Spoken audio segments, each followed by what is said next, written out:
Discussions are underway regarding the U.S. peace initiative on the political track. On December 2nd, U.S. Special Representative Steve Witkoff and Donald Trump's son-in-law Jared Kushner arrived in Moscow for an official visit to meet with Russian President Vladimir Putin. The peace talks lasted approximately 5 hours. It's reported that the meeting was positive. However, Moscow has a list of points with which it does not agree regarding the peace agreement.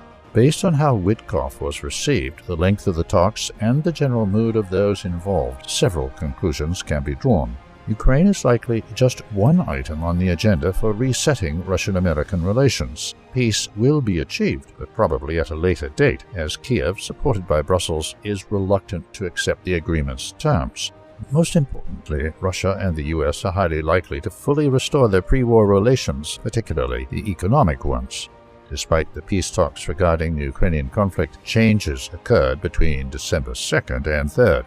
The situation for the Ukrainian army in the Seversk area continues to deteriorate. On the southern part of the front line, Russian assault units crossed the Bakhmutovka River and entered Sevastopol-Krovskoye.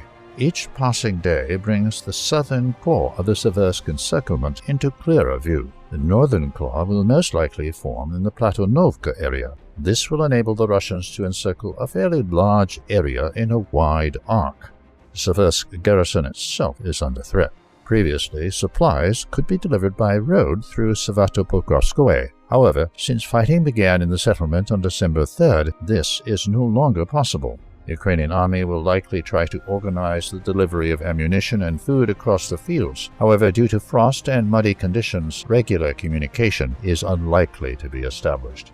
The city of Konstantinovka remains the hottest spot on the section of the front near Slavyansk. Over the past day, the Russian army has achieved tactical successes on the southern outskirts of the city. In the southern part of the Zaporizhzhia region, Russian paratroopers achieved a significant tactical victory. They captured a mining and processing plant east of Stepnogorsk. Fog was one of the factors that contributed to the success of the operation. Thanks to the poor visibility, the Russian command was able to amass sufficient forces and carry out a rapid assault. The Ukrainian command is focusing all its attention on the southern section of the front. Meanwhile, the operational situation in Seversk is deteriorating day by day. The risk of Seversk sharing the same fate as Pokrovsk is increasing, and the Ukrainian army simply does not have the reserves to reinforce the city's garrison.